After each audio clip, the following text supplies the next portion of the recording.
Mother, man. I'm Danny Siebert, and I'm here to crucify your kids with Murder Metal Mayhem, but not like you think. Spreading faster than a case of the clap in a trailer court. Able to shatter eardrums within a 666-mile radius. A podcast more brutal than all the rest. It's Murder Metal Mayhem!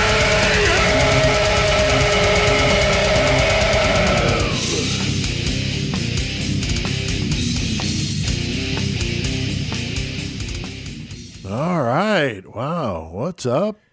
What the fuck's up, motherfuckers? Hell yeah, it is Tuesday, and we're throwing down a brand new Murder Metal Mayhem.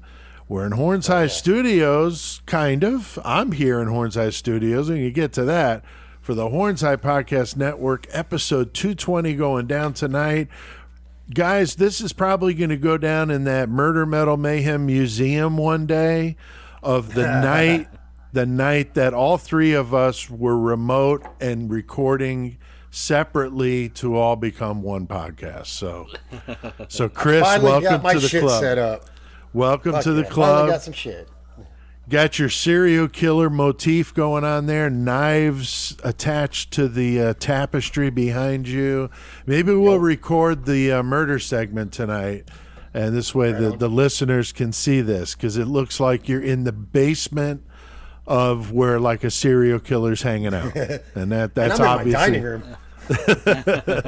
That's obviously perfect, and so you're there in McCormick Studios tonight, and then Joey got you at the Toledo 419 Studios. How you doing? Oh, we're doing pretty good. Excellent. Been quite the week. Yep. Yeah, it's been quite the week for me too. Work kind of stuff that time of year, so. Just not thing, but I've been busy, and so everything's going good. The weather's been a little bit better, so that's not too bad. And what T-shirts we got on, Chris? What about you over there in McCormick Studios? I have on the fucking Beer Church hat, because you gotta love the Beer Church. Fuck yeah, of course. And I got on the badass yellow A Born in Grind Mania shirt, which I see. Those boys is about to be doing a show for the first time in like 3 years coming up pretty soon in Arkansas, is it? So hell yeah. Very cool. Excellent. Joey, I see you got a Midwest t-shirt on there. Yeah, I got the red Putrid Pile Children of the Corn shirt. Nice. Put out by Gutter Christ a few years ago. Nice. Dope. And the hat, the 419 hat?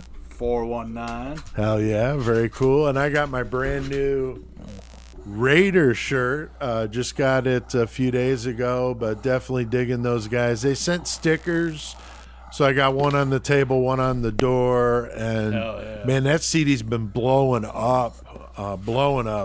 Their number one thrash download on like 3 different platforms, I believe. Yeah, so pretty impressive. So that's fucking awesome. They're fucking cool as hell, and I did a review of that Trial by Chaos album they put out. I put that on our Facebook group and our Horns High page, and doing an interview with them maybe this week. I've been in touch with Gabe, the guitar player, and so we're working that out. So that'll be my next one that I'll be doing. Speaking of that, I did my interview on Sunday with Stian Gunderson, the bassist of Blood Red Throne, which was badass as hell. Really cool guy. Really, really fun interview. And we're going to release that as a bonus episode in its entirety the last week of May. But if you're in that 666 club, guys, they've already heard that, So that's the advantage of being in that exclusive club. We talk about it all the time, but seriously, go down to the episode description and join. But that'll be a bonus episode in and of itself. And then I also talked with Mick on Saturday, which was, of course, Sunday for him over in Australia. And that was a great conversation. Such a cool guy, former police officer there, and great to weigh in on Australian, true crime stories. And we talked some Tilly Devine and the infamous Razor Gang Wars. I mean, just brutal shit. 1920s and 30s, just like here. I mean, we did Bonnie and Clyde. You know, we've got Babyface Nelson in the schedule. Same kind of shit over there, just gangland style, just brutal shit.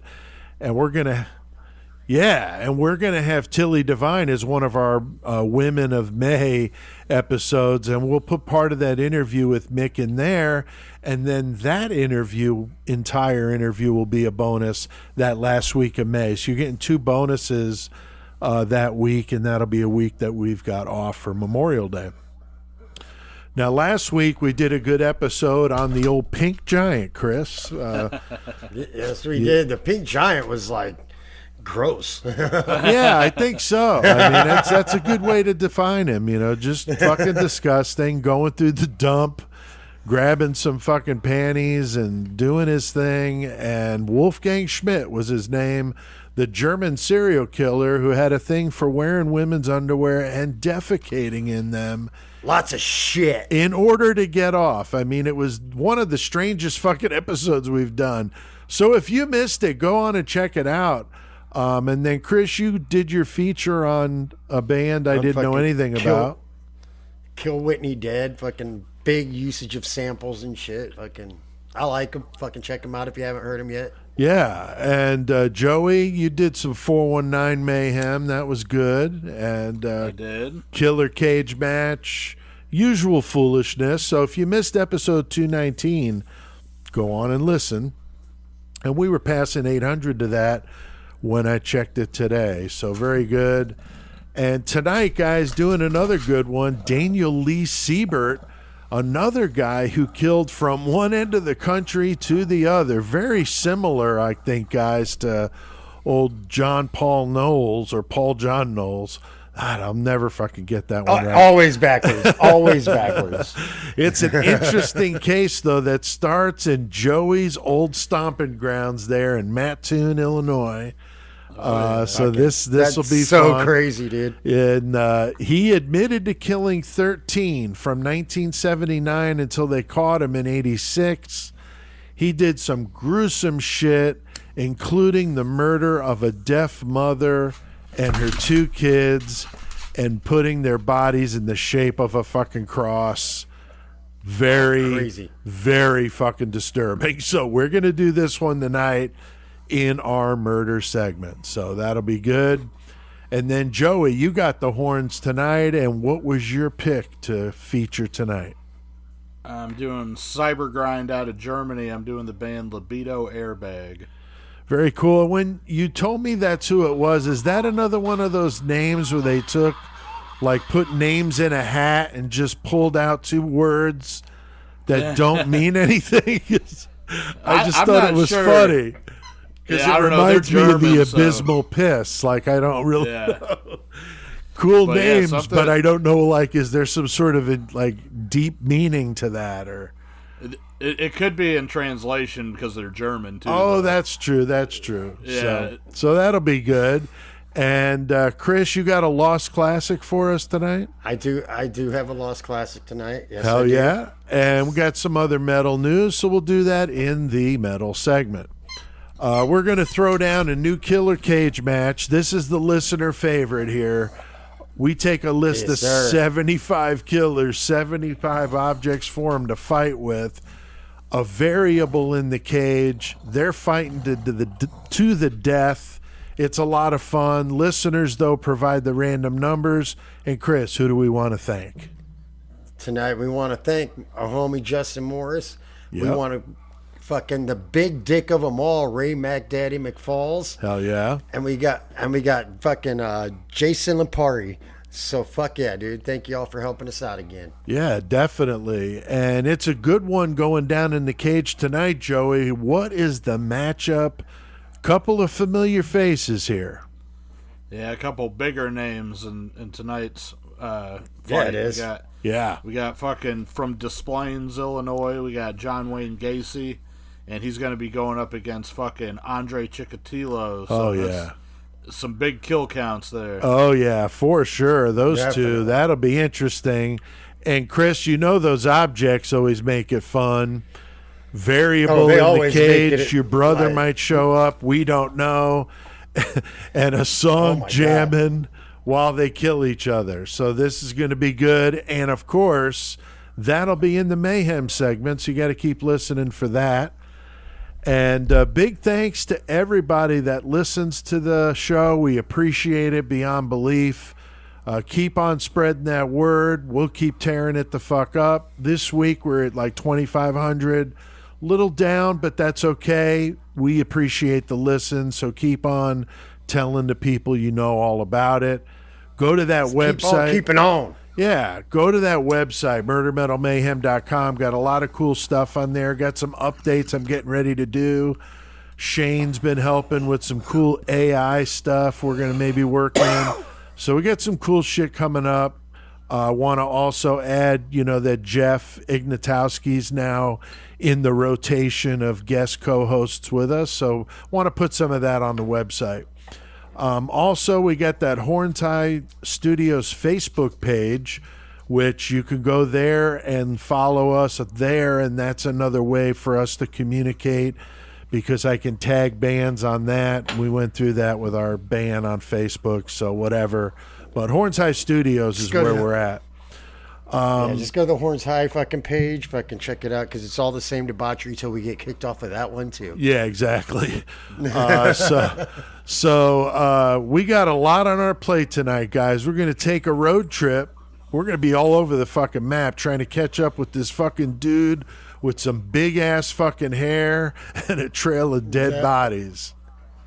Yeah, so let's fucking get our goddamn murder on all over the place.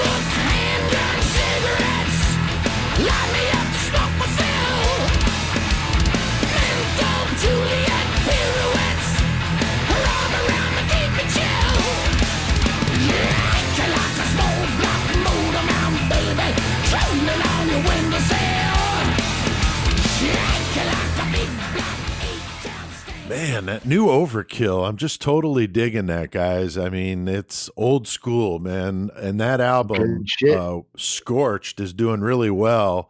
I'm real happy for them. That song, Wicked Place, one of my favorites from the album. But go check it out, man. That whole thing just absolutely kills it. Good to see a band like Overkill still out there being relevant. Yeah, literally decades. Yeah, probably going on 40 years, I would think. So, right. All right, now tonight, guys, we're talking about the case of Daniel Lee Siebert, a serial killer from Joey's old stomping grounds, Mattoon, Illinois. And Toontown. That's right. Toontown. He murdered in multiple states, mixing things up along the way, but some really good police work. I mean, some old school shit got him caught. And he admits to 13 murders, but only 10 were definitively linked to him. And he killed men, women, children, everybody, all of the above, black, white. And it's a fucked up story, and it's a good one. And he's got a fucking bitchin' afro, Chris, doesn't he, for a fucking white dude? Oh, dude. His hair is insane, man, for real. So, yeah, we're going to dig into this one tonight. And Chris, I don't think a lot of our listeners, including me, I didn't know anything about this dude, are going to know much about Daniel Lee Siebert. What do you think? So you guys brought him up. I had no idea. I don't know which one of you guys it was, whoever, but I had no clue. And I knew nothing about it until I started looking at shit. Was like, all right, this dude's fucked in his fucking head. Right. Yeah, I was watching World's Most Evil Killers, and it was just the next one in the series, and I was just like, okay, Daniel Lee Siebert, let's check it out. And there's one part, we're going to get to it, that he does at the end of one of these kill sequences that is so fucked up and disturbing that alone was making me text myself to remind me to add this motherfucker to the list. Right. Because it's fucked up. And the Mattoon thing was also great because, of course, we joke around about that because we did the Mad Gasser of Mattoon, Joey. That was a good one.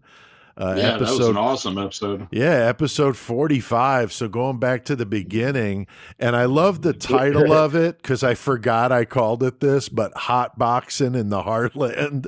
Yeah. And then we did that Mad Gasser commercial. Remember the Mad Gasser commercial, the Flatulence Academy. Y'all ever see that y'all ever see that like little video on fucking YouTube or Facebook or what the fuck ever, where the dude's walking by this like lower apartment, they got their windows open, he tries to let a silent fart in there, and he fucking just rips a big nasty fart, and they're like, what the fuck? Yeah, that was the Mad Gasser just gassing it up there in Mattoon. So that was great. And this guy's born there in Mattoon. That's Central Illinois if you're not from the area. 1954 is when he's born. And yeah, we did that episode. I look at here, February 28th of 2019. So it's been a while ago. But yeah, go check that shit out. So he's born into a middle-class family with two parents. He's got one sibling from his mom's first marriage, which would have been an older sister. But his dad is an abusive alcoholic towards him and the mom both. And shit, I abuse alcohol. Yes, you do. We've got quite the. I heard you got a Mayhem story for us later about that, Chris. Fucking right. And he was also abusive to the mom, and he's leaving bruises on them. So it's not even, a mystery here. And Danny would claim later that he actually was sexually abused by his father, but I'm not sure if that's ever been proven. But he claimed that.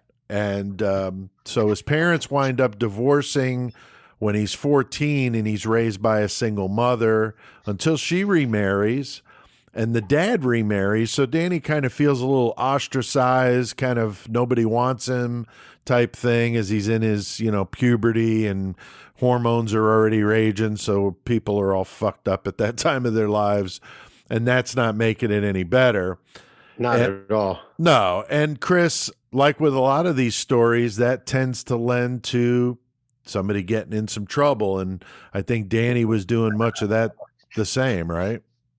I mean, like, he's like doing small crime shit like fucking teenagers do, but he's like into it a little bit.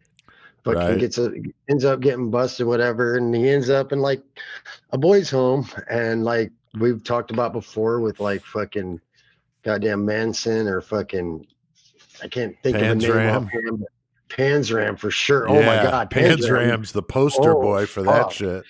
Dude, I mean, they're getting probably more violence and brutality and abuse in there than they were at home. Like, probably the same amount, if not more, because it's uncontrolled there. Because these people are supposed to be reforming your kids, but at the same time, they're just like decimating your kids. Yeah, putting all the worst of the worst together and teaching each other shit, so they come out of there, fucking hardcore fucking convict, and maybe went in a delinquent, but learned some bad shit, and I remember reading some of that Manson stuff about that, his experience really fucking awful. So right. And then to make matters worse, he's getting into some drugs, and not just like smoking dope, but like smoking some fucking or shooting PCP fucking angel dust. Like, wow. That's some fucked up shit. Joey Mattoon, I mean, I guess, they're fucking hitting that fucking angel dust. And that is definitely fucking up your brain. And I would not be surprised if that does that to him. Because he starts really fucking just doing all sorts of crazy shit. And he goes out doing some Randy Bobandy work, Chris, as a male prostitute.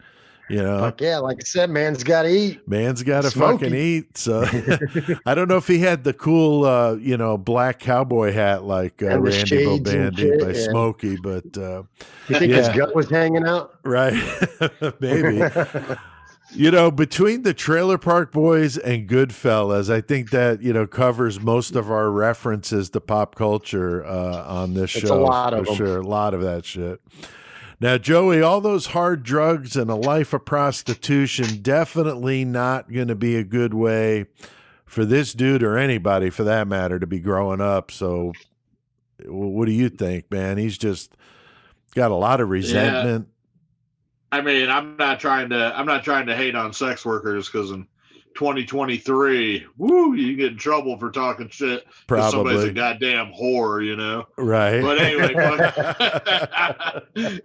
anyway, yeah. No, Daniel Siebert, in this part of his life, it definitely seems to be the path that he was on, and it seems to be a terrible path to be on. And everything that this dude does ends up pointing right in the direction of where he ends up. So right, it sucks. Yeah, he's like following directions. Like step 1, minor crime. Step 2, get thrown in the boys' home. Step 3, he's just running down the list, and sex work and prostitution, whatever the fuck you want to call it. But I also wonder too, Joey, if it could have been, again, at that time, this was not very accepted, but the fact that he was bisexual, I wonder how that played into that too. A lot of confusion, maybe shame, a lot of religion. I don't know if he was brought up in a religious home, but that is just at that time, not very accepted. I don't know where he was at, but if he was in Mattoon at that time in the middle of Illinois, the country, no way. I don't think. No, he wouldn't have been wanting to talk about that with too many people around there. I don't think, because that could have been a pretty bad situation. People were a lot different back then, and might not have took too kindly to that being around in the town. That's right.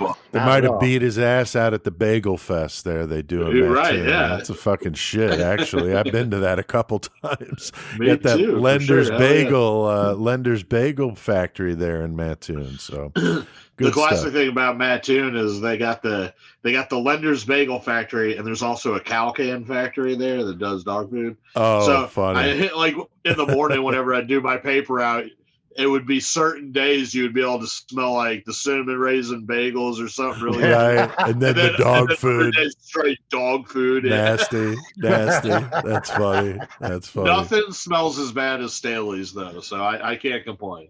Yeah, that's for sure. Decatur, that is the worst. Yeah, Decatur smells terrible. Yeah, Decatur definitely has that smell about it, that's for sure.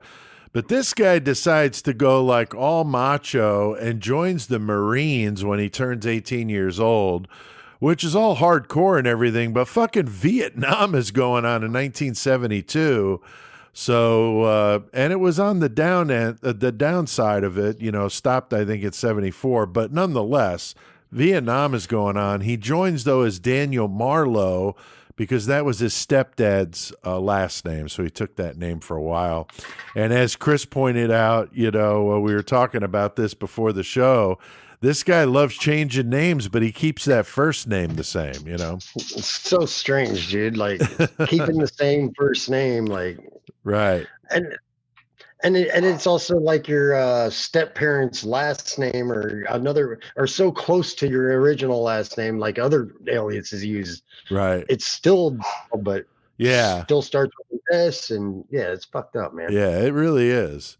So he tries it out, but doesn't cut it in the Marines. He's not made for it. He gets himself in some trouble, and he goes AWOL, ending up with a dishonorable discharge. He's fucking lucky they didn't put his ass in Leavenworth or whatever the Marines prison is. I don't know. The Army's Leavenworth.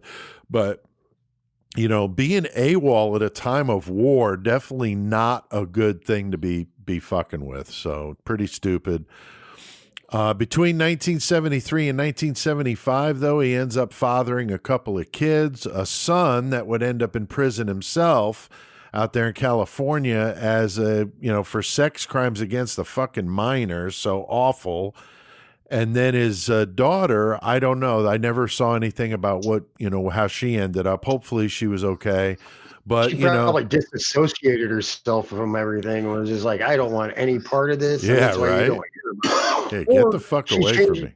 Or she changed her name and fucking did some crimes, and she's in prison and we don't know who the fuck it is. That's a good point, man. That's a good point. But, like Jim Leahy says, guys, the shit apple doesn't fall far from the shit tree.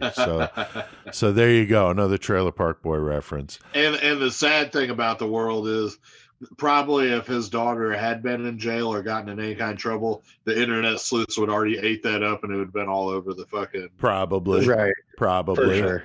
So, but he does have a talent for art. He was actually a very good artist, and he seemed to be a pretty personable guy on the surface. But as we're going to see, there's a little bit more there going on beneath the surface with this motherfucker. And Chris, I mean, we've seen this before with the killers we've talked about that have been in the military. Some seem to do okay, and then some not so much. This guy did not do well in that environment. No, I think like I said, we've said before, some of these serial killers, I think like, oh, I can get in the military and I can go out and fucking kill people. That's awesome. I could do that.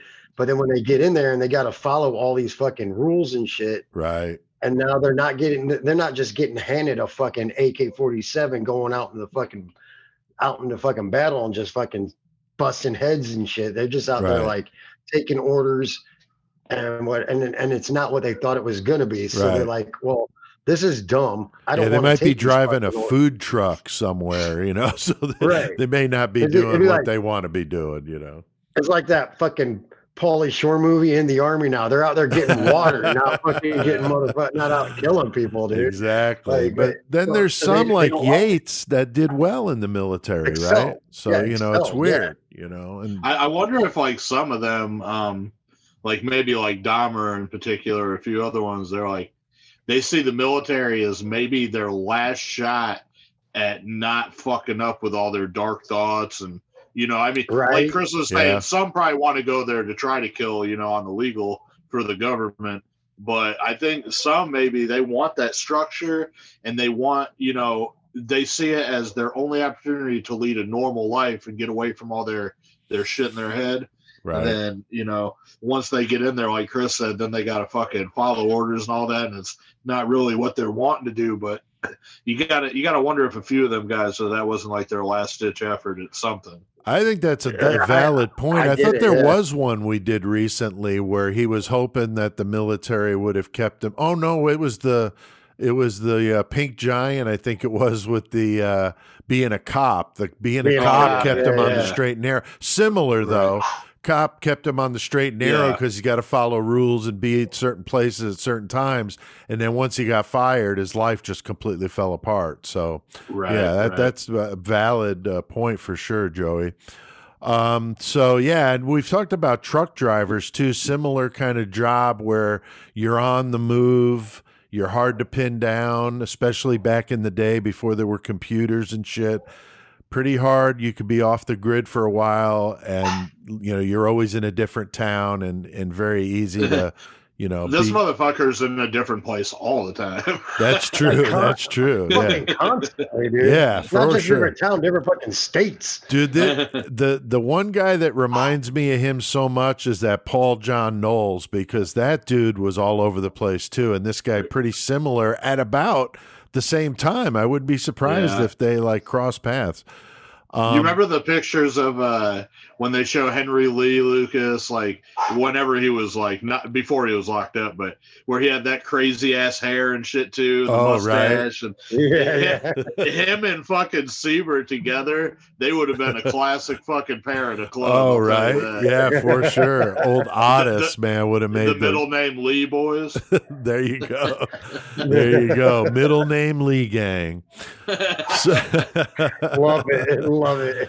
So he ends up in Los Angeles, lucky them, in 1978, and then he ends up in Las Vegas in 79, where he has a relationship with a man, and this guy is unidentified. I looked, and none of the sources don't say what his name is. That a podcast I listened to that I'm going to reference later was really good with detail stuff, and she could not find anything on that guy. So that was interesting. But nonetheless, these two get in an argument, and Danny ends up stabbing this dude 29 fucking times, and the court finds him guilty, but of only manslaughter. So he gets a light sentence of only 10 years. And, it could have been because this was murder between homosexuals, and we know that years ago, the cops didn't want to deal with it. I'm assuming maybe the courts would have been the same way, just really wanted to sweep it under the rug and pretend it never happened. I don't know what you guys think about that. I mean, I think it's kind of fucked up because, like, that's a lot of stabs. That's a lot of fucking stabs. Yeah, I agree. But the only thing I could think of is, back then, at that time period and the mob running Vegas the way it did out there, they had so many homicides and other shit that they were dealing with. They were like, this one stabbing, whatever, that's fine. That's he's a good point, Joey. Yeah, they would have been like, nobody cares. Yeah, give him 10 years and move on. We got other fish to fucking fry here. So this ain't the first hole I dug. That's right. That's right. Nice, Chris. Nice. So he gets this light 10-year sentence, and I think that's unbelievable, Joey. I mean, that's a lot of fucking stabs, and but what winds up happening only 2 years into his sentence? Well, then he's like, fuck it. He gets put on work detail, and he's gonna fucking skip out on it. I don't know exactly what he was doing, but something that led him outside of the yard. Yeah, he bolted. He was gone. Yeah, I don't know what he was doing either. I never saw, but yeah, he's 2 years in, work detail, I'm out, and he's on the fucking run. And there was a period of time that, they really didn't know exactly where he was for a bit. He was using different aliases. He ends up, though, in San Francisco. We know this because he picks up a black prostitute, which later that becomes kind of his go-to when it comes to victims. Kidnaps her at gunpoint. This woman ends up jumping out of a fucking moving car on the Golden Gate Bridge of all places. And you know that traffic isn't going slow. Right, exactly. That's fucking crazy. So thankfully she got out because she probably would have been dead. Right. But she's able to ID him, and they catch him the next day and return his sorry ass back to Nevada to finish out his sentence, and he gets a year added to it, which I'm amazed it was just a fucking year. Right.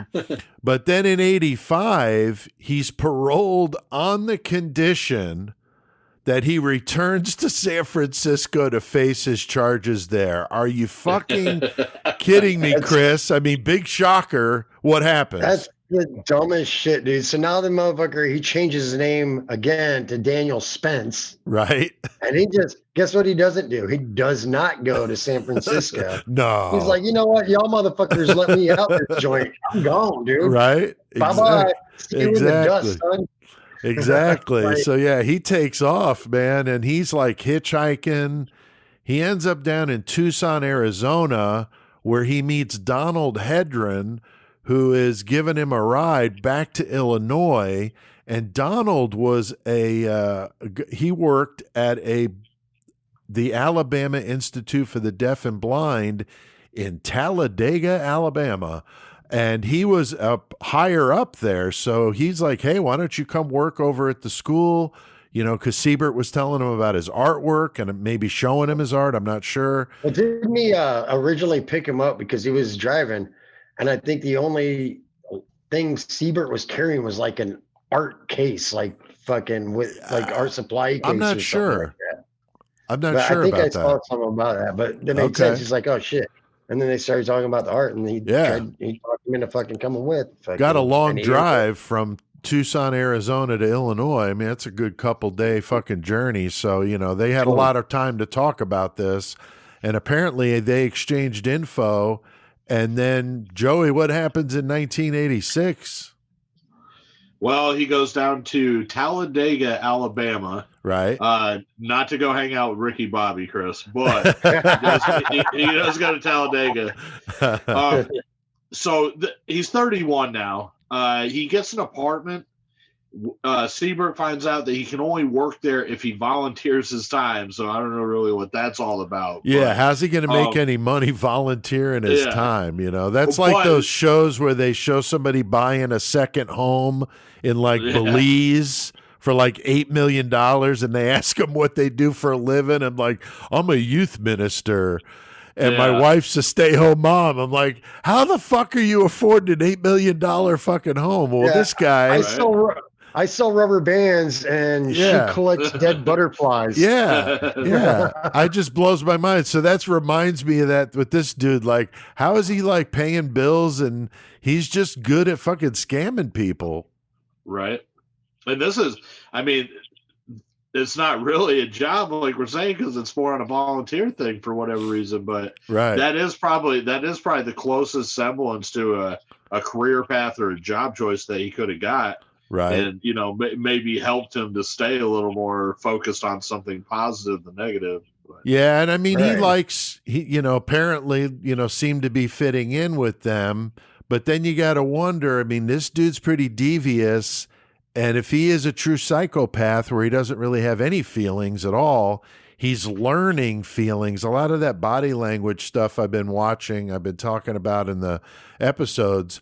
One of the things they talk about with psychopaths is they learn to mirror who they're talking to, because that they try to learn how people react to things because they don't. So they're like learning it.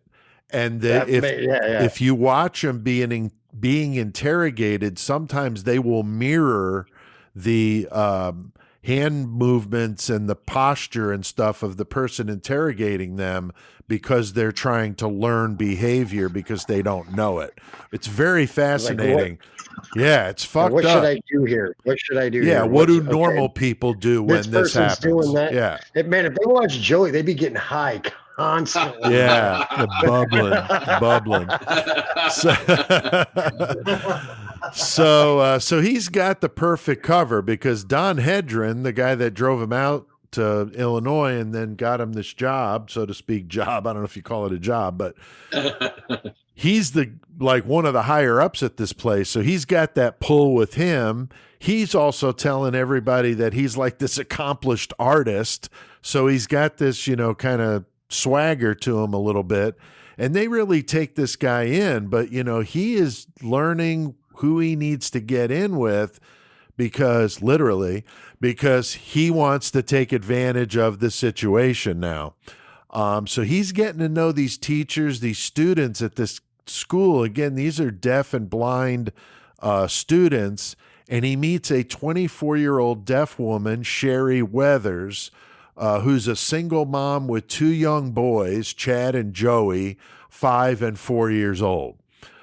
Siebert starts a relationship with her, unfortunately, for all their fucking sake.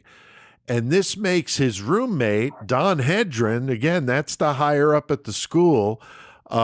He's very uncomfortable, because they're not supposed to be dating fucking teachers or students. You know what I mean? And so he winds up moving out. And so he's like, fuck this. I want no part of this. Y'all figure your own shit out. Like, no. Yeah. Too much drama for me. So what the hell do you go to school all that time for and become a professor if you can't fuck your students? I almost hear a fake commercial in that tone. So Siebert continues though this relationship, and now he's staying at her place. So he's of course not paying any bills, eating all her fucking food, fucking eating her fucking Pop-Tarts, you know. And but he's fitting in with the, you know, with the kids, and he's being kind of a nice guy, but on the surface, but really he's just a total piece of shit taking advantage. And Chris, this is when things get off the fucking hook with this story. It's not good. No. So for whatever reason, he decides that he's gonna take Sherry and just take his bare hands and strangle her. Which, y'all heard about that Missy chick from here in town? Yes. Yeah. They, Melissa Ostrom, she got found dead, and they already had a dude in prison. They just released her cause of death of strangulation. Wow. Like, dude strangled her to death and shit. So it's pretty fucked up. Yeah. But yeah, so he strangles Sherry to death with his bare hands, apparently, and don't know why. Her 2, 4, and 5-year-old kids are asleep. Well, this motherfucker decides, like, oh, as opposed to let the kids sleep and let them fucking and just bounce, he Right. goes and wakes up the children one by one and strangles them to death with their mother's fucking stockings, pantyhose, whatever the fuck you want to call it. Like he made sure to wake them up to know what was going on before, like, you're about to die, dude. And it is super insane why you would do that, let alone kill the kids. But why would you wake them up or just be like, Right. hey, wake up, now you're gonna die? And I think makes it's no him, fucking sense, man. you know, in his mind, though, he's getting off on that control because his whole life he has had no control. He was, you know, his father, then the boys' home, police, and he's just had nothing but fucking people, you know, doing shit to him, or he feels that he's wronged. And now he's got control literally over people's lives at this point. So, and then here we go again with the women being strangled, in this case, the kids with the stockings, because we joke around about that, like in these stories from like the, you know, 50s, 60s, and 70s, you know, that was a fashion thing, and now not so much. So hopefully we'll see less of that. Women need to stop wearing clothing that's going to be used as a ligature to strangle them to death. So, I mean, just a suggestion, ladies. You could do what you want. Now, Joey, I heard on a podcast. Are you saying if they have stockings, they're asking for it? No, I'm not saying that. I'm just saying it might not be a good idea to have something on that can be used against you when somebody's trying to kill you. So. Right. But, you know, you could turn them on and strangle him with them, you know, if you're quick enough. So I guess wear them and fucking be ready to fucking throw down. But Joey, I heard on a podcast that a neighbor heard him talking to the boys through the walls. How fucked up is that, dude? Yeah, he was pulling some psychological torture too, because he's like, it's okay, you're going to be with your mom soon. And I mean, these boys are young, but they obviously know the, you know, dangers there, and bad things happen to their mom. And it's just a really, really terrible situation. And, right. You know, it's another level that serial killers, not only I mean, people, you can use fucking verbal abuse all day long, but when serial killers do it, and obviously they're going to kill somebody, fucking Leonard Lake and Charles Zing, whenever they're telling the lady about her kid, you know, how he was basically a stone because they'd already killed it. And Maury Travis down in St. Louis, he would capture prostitutes and videotape them, but he would also sit there and talk shit to them and tell them shit like, oh, you want to go back to your kids? You want to see your kids? Why the fuck you out smoking crack and sucking my dick then, you bitch? Wow. And like just all kinds of shit like that. Yeah, Harvey Glatman too, Glamour Girl Slayer. He would tie him up and then tell him they were going to die and shit, and take pictures of their look on their face, you know. Fucked up. And then, Joey, he even goes another level up on the fucked up meter with what he does with the bodies, dude. What the fuck, man? He gets real brutal now. So he's got the fucking 2 children and the mother, and he takes them and creates a flesh crucifix by placing them in an arrangement so that they are a cross. Wow. That's fucked. On the floor of the living room, man, a fucking flesh crucifix. Fucking brutal as hell. And I don't know how a death metal band doesn't have that as an album cover. I just honestly don't know. So, all right. So they interviewed the cops that showed up to that scene. And the one doc I watched, that World's Most Evil Killers, I think 2 of the cops, and they were talking about how they knew it was a death case because of the fact that there were 2 or more victims, and in Alabama that made it a capital crime, so it was death penalty. And then you know, they had gotten calls, I guess, that Sherry hadn't been seen in about a week. So imagine that. Not only are you finding this awful fucking situation, but now they've been there a week, so the smell had to be horrible. Yeah, it couldn't be good. Maybe bloating, I don't know. I mean, just awful shit. And the one cop was pretty fucked up about it because, he's talking about, I got kids these kids' age. That's fucked up. So Siebert would later tell police that he killed Sherry because she was deaf and struggling financially. Like, really, dude? And then he killed the boys since they no longer had a mom and would have to go into homes like he did when he was younger. I mean, really? I mean, they have no mom because you fucking strangled her. Jesus Christ. You fucking did that. You made them have no mother. Yeah. I mean, Chris, I can't even get my arms around this fucking logic, dude. Dude, like, this guy's so fucking crazy that, like, he's talking about lunch plans and shit that he had the day he's killing these people. Right. And he just numbed to the world, I think. Like, it made him happy to do it. So he did it, and nothing else mattered to him. Right. It's pretty fucked up, dude. He's psycho, fucking don't care about nobody, just about what he wants to do. It made him feel good, so that's all that mattered, I think. Right. I learned that all psychopaths are narcissists, but not all narcissists are psychopaths. So when you're talking about a psychopath, they're always going to be a narcissist. This guy totally fits that. Like you said, doesn't give a fuck about anybody else, and he's just doing what the fuck he wants to do. Doesn't even... It affects him as little as did I check the mail today. He doesn't even give a fuck. And that's what makes these people fucking scary because they literally don't care.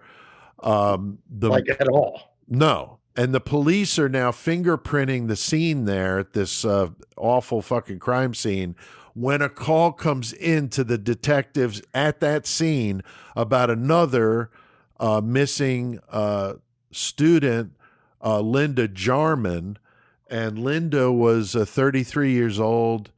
She knew this dude. He stole her VCR, and back in the day, that would was have the been one, right? That was the one, right? That was the neighbor. That was the neighbor. That's right. That was a teacher. When there. they were, because Sherry was the student and Linda was the teacher. Yes, and you're they were right. neighbors. You're right. And they were the manager, the building manager, whatever, was like, well, this person from there has been missing for a few days too. They go to her place and they find her strangled on her fucking bed and shit. So like, for some reason, he's taking full advantage of these deaf and blind and handicapped fucking women that they can't hear you coming up on them. They can't or see you or whatever. Right. You're taking full advantage of it. And in the same apartment unit, it's fucked up. It is. And they run these prints and they realize that old Danny Spence is actually Danny Siebert, the ex-con from Nevada and also wanted in San Francisco for not showing up for his court date. So, Joey, they do end up finding the body, as Chris mentioned, of Linda Jarman. She's in her apartment. Well, how do they find her? Partially nude and strangled with a stocking. There you go. Watch out for them stockings, I guess. But she was also a black girl, so obviously we were talking about earlier that he kind of had a pattern that he was going with. Right. They also find out, Linda Odom's missing. Yeah, another Linda.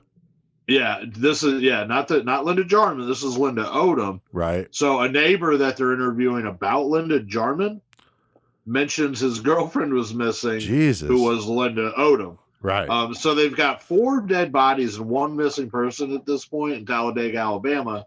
Wow. And they did end up finding her body a few months later, and where they find her? In a fucking cemetery. Yeah. Which is crazy. And what was the thing where he was telling him he was punching her corpse? I don't really know why he was doing that or why he would tell the police that. I don't know. That's fucking weird. That is really weird. So I now, yeah. So I was just gonna say I kind of like the idea of a band called Corpse Puncher. There you go. I like that too. Yeah, right. I don't know. Corpse Grinder might get mad, have to have a war between Corpse Puncher and Corpse Grinder.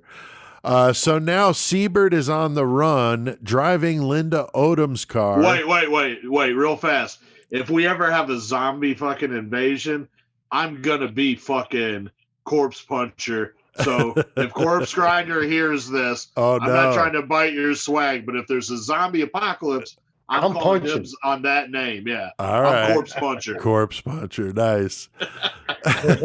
So there's a nationwide APB out on this fool. The cops would find Linda's car abandoned in a Shawback nationwide APB. You call Michael and Mom like, hey, we need this fucking person. There you go. They find the car, though, in Elizabethtown, Kentucky, which is over there by old Fort Knox, where I did my basic training. They find a campsite and some identification of a couple of the victims. So they're able to, figure this out. And then they lift some fingerprints from the car. And, of course, Danny Siebert, just like they figured. And they find some pictures, some women's clothing, some cosmetics, some drawings, which is creepy as fuck, that he did of Sherry and the two boys, which is just That's wow. fucked up right there, man. Yeah, I mean, he was so proud of those murders. That was like that memento thing, that they do, I guess. And they also found other evidence, including an address book with phone numbers, which would be huge. They end up calling everyone in the book and ask them if they've heard from him. Nobody had. He, left numbers with all of them, kept checking up on them, kept checking up. I mean, very determined. And Siebert, was kind of going from place to place. He did do some, time there in New Jersey, or spent some time there in New Jersey. And eventually the cops get lucky and they hear from one of his ex-girlfriends. And she tells the cops that he had just called her, and she said that she knew that he was in the Eastern time zone because he told her what time it was. And then she could hear rain. Hard rain. Yeah, so she knew he was probably in a phone booth outside or something like that. And so these cops contact the fucking National Weather Service and find out that the only place in the Eastern time zone where it was raining and thundering was this small area in Tennessee. So at that time, when the phone company would trace a call, unless they had specifics, it could take weeks. It's hard to even imagine it nowadays, but it did. Right. Yeah. So, now it's just like your phone ping, phone ping. Right. So back then, though, that the fact they were able to tell them, we think it was in Tennessee even, was able to get them a quick answer.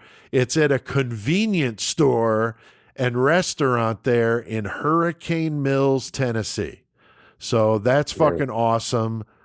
Chris, that is some, I mean, we always are quick to point out when these cops do some stupid shit, but we also try to point out when they do some good shit. And I got to say, that's some impressive fucking work.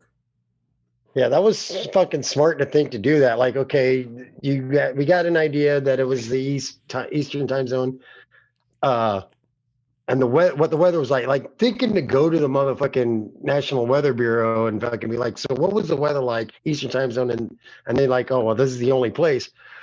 And then they fucking, so they go down there and they get in that area where that payphone was, and they go walking around with like a picture of them, different places, businesses, whatever, asking if they could anybody recognize them.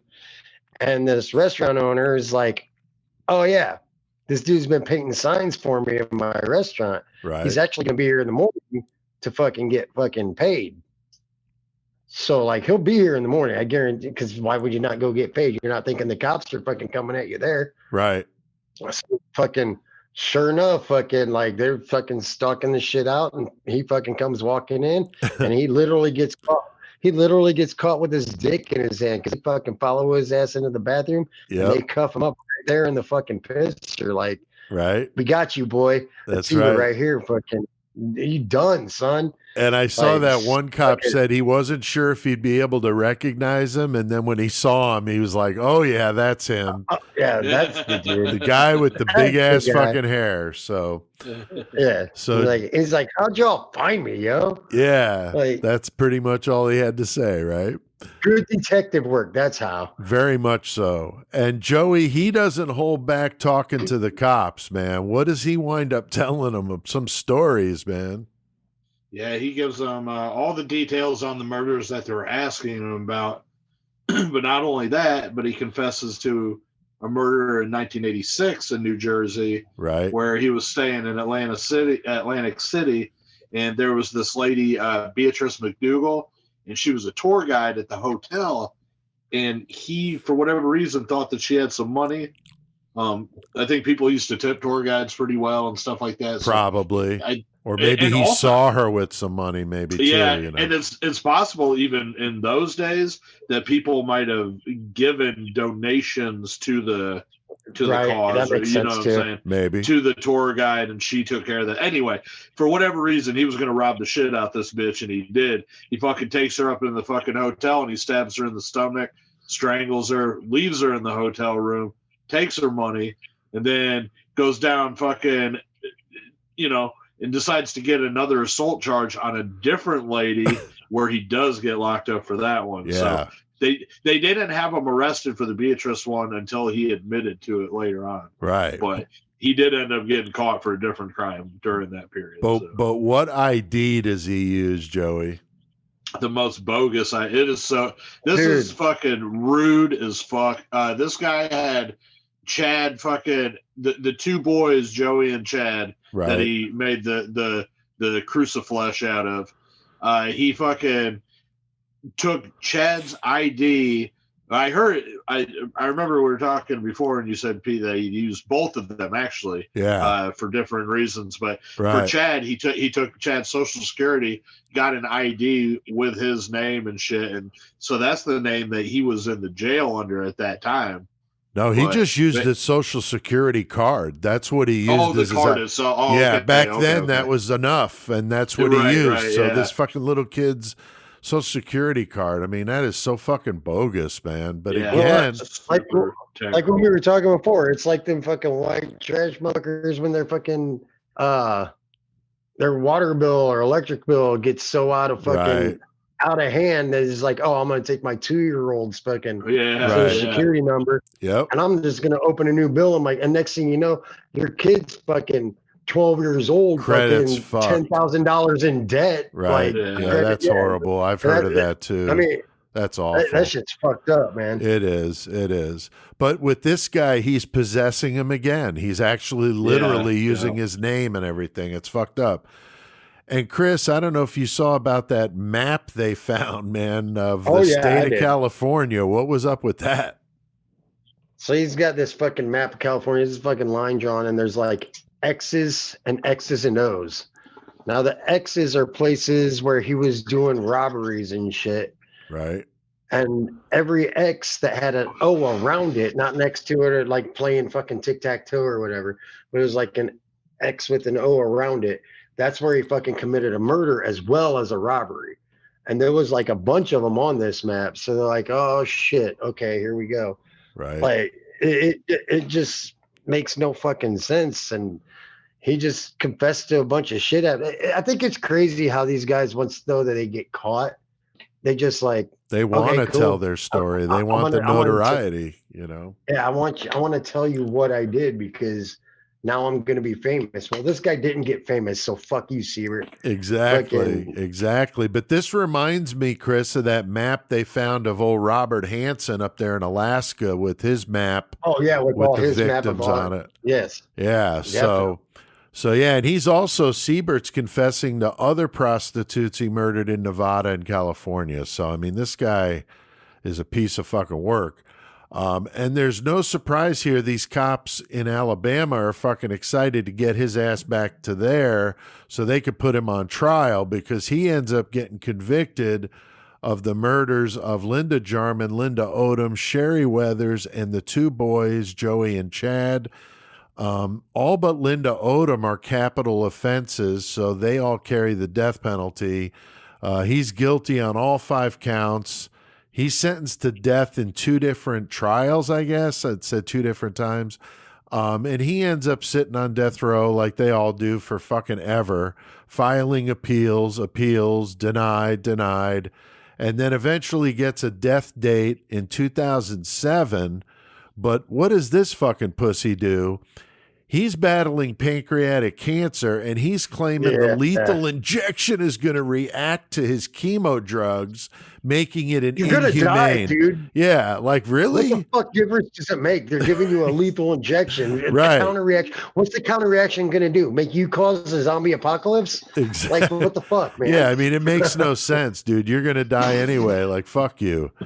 And so they end up, though, debating the whole thing. And while this is back and forth legal crap, this piece of shit dies of complications from the pancreatic cancer in 2008. And he ends up missing his date with the executioner.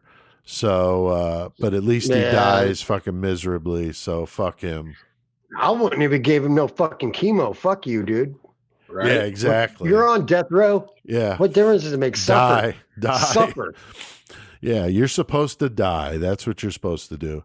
Now, Joey, going back to those murders back in Los Angeles in 85, we did that Grim Sleeper case. I know we were talking about the Southside Slayer murders, and pretty crazy. How does Siebert get lumped into this fucking bit?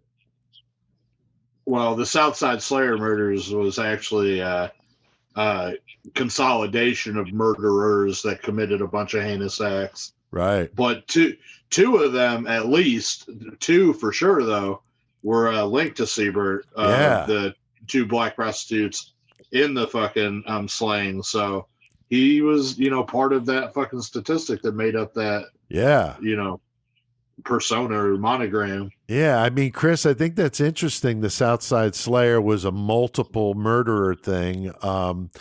And we talked about how crazy LA was at that time, man. Holy shit. Yeah, he had like the Night Stalker, the Southside Murders. Obviously, Siebert was one of them, but like homicide detectives had their work cut out for them going around. Like when you have multiple serial killers just going around like that, like what do you do? Like every demographic of murder. It's like how do you link shit like that together? You got to separate or not it get somehow. them confused, not getting confused. It's fucking crazy, dude. I can't even. And you're in one of the most populated places in the fucking country, so so like many people. It's like the second most populated city in the country, right? Yeah, so I think so. Yeah, behind New York. Yeah, New York, LA, Chicago, right? So like, I would think so. Yeah, like Joey said, a fuckload of people. So yeah, these cops were fucking stretched to the fucking max, but just wild how, at the tail end of this story, then they throw in, he was also the Southside Slayer, one of the Slayers, but interesting there. So, all right, well, guys, anything to add to old Danny Lee Siebert? No, I think I'm good, man. Yeah, this was a good one. Now, I did my research. I mentioned World's Most Evil Killers. Can't say enough about it on YouTube. Love that shit. Also listened to Shockingly Evil. That was the podcast I referenced that had a lot of the detail stuff. And that's out of Australia. Very well done. I really liked her podcast on that. Little odd with some of the detail because there was a lot of it in places I wouldn't have done it, but it was still interesting. Also Murderpedia, always some good shit there. There's newspaper articles available. There is stuff, but there's not a ton. But if you're interested in this guy, there are some things you could go take a look at. So now, next week, guys, we're going to start our Females of May, the ladies of May. Month. And all month, we're going to be doing it, Chris. We've been doing that the last few years. And this month, or this May, we picked some good ones. And we're starting out with the fucking OG of fucking badass fucking bitches, the Blood Countess. Good God, dude. Countess Bathory. You're talking late 1500s, early 1600s, Hungary. Very historical. I am kind of hungry. I am too. She is responsible for a lot of dead girls, according to the legend, bathing in the blood of virgins. I mean, some outlandish shit.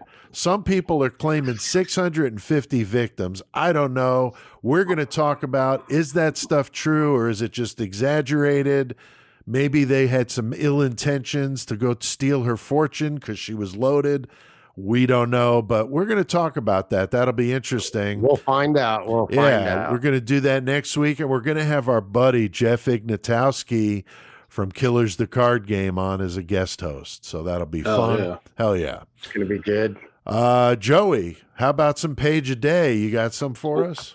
I got a couple page a days now. If anybody else there has the page a day calendar, you might realize that I might be going a little out of order. That's because the page a days I had for this segment, I accidentally threw in the trash at some point whenever I was high. So you're out of order. This courtroom's out of order. Everyone's out of fucking order. All right. So the one that I picked for today, though, is a pretty good one. They do some of the survivor stories on here. I like those where they tell about people that, made it through an ordeal with a killer or something like that. So they're talking about best-selling author Alice Sebold. And she was a freshman at Syracuse University in New York when she was brutally beaten and raped while walking through a tunnel near campus early on the morning of May 8th, 1981. The police told her a woman had been murdered and dismembered in the same spot, and she was, quote, lucky in comparison. So that's pretty fucked up. Oh, wow. God damn. Yeah, that's pretty fucked. Hey, he was lucky. You're lucky, dude. You're lucky. Hey. So fucking families rats. You're fucking lucky. Police failed to find any leads in the case, but Sebold said that she spotted her rapist on the sidewalk one day, which led to a man being apprehended. She testified in court and was called the best rape witness ever seen on the stand for her presence of mind in court. The man she identified was convicted of rape and sodomy and sentenced to 25 years in prison. She went on to write 3 books, including the best-selling novel The Lovely Bones and a memoir, Lucky, which discussed her rape and the subsequent trial in detail. Now, on the flip side of that, in November 2020, Anthony Broadwater, that's the man that had been convicted of raping Alice Sebold in 1981. He was exonerated of all charges. He had spent 16 years in prison for the crime, followed by another 20 years on the sex offender registry. Broadwater's case was revisited after an executive producer on a planned movie adaptation of Lucky noticed discrepancies between the script and the book and hired a private investigator. The new investigation uncovered several ineptitudes that occurred when Broadwater was originally arrested, including Sebold failing to identify Broadwater in a police lineup and the prosecution's case relying heavily on the now debunked practice of hair analysis. So Sebold apologized for her part in the miscarriage of justice, and her publisher halted publication of Lucky, which had sold more than 1 million copies since its 1999 publication. A documentary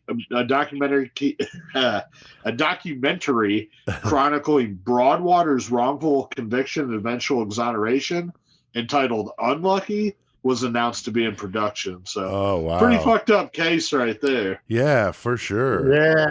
That is for real. Page a day, some good shit there, Joey. That was a hell of a suggestion. Kind of like coming up with the killer cage match. Chris and I were like, I don't know, Chris, what do you think of this? I don't know. It sounds kind of goofy, but it's been a lot of fun. So very cool. Yeah. Page a day. All right. Well, we have done our fair share of murdering tonight. I think it's time to crank up the fucking metal. Yeah. Talk about some fucking crazy fucking heavy metal shit. So, Joey, what the fuck do we need to do? Let's get our cyber grind Just because CK has passed on, he's not done educating the masses. CK will forever be the great metal motherfucker. We're here to stomp poser ass and eradicate the planet of their kind. CK has passed the torch to us, and we will forge the fuck on. In CK's name, we will bestow metal knowledge upon all of you. All right. Always CK at the forefront here talking about metal, the great metal motherfucker himself. Almost 2 years now. coming up here in October. It'll be 2 years CK's been gone, but certainly not forgotten. And we continue to do the metal segment in his honor. And that means we take turns and we pass the horns around. And when it's your turn, you got the horns, you pick the topic. Joey, you got the horns tonight. I do. And I've got these motherfucking horns right here in my hand. You got some serious fucking goat horns over there. I do have some serious ones. Man, let me tell you what. We eat some Pop-Tarts over here for metal segment. Right. And I got these brand new frosted banana bread. Yeah, that's crazy, dude.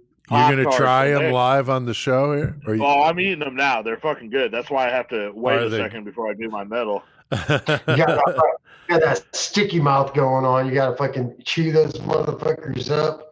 Take it to the bong, take a pull of the water, and fucking you'll be all right.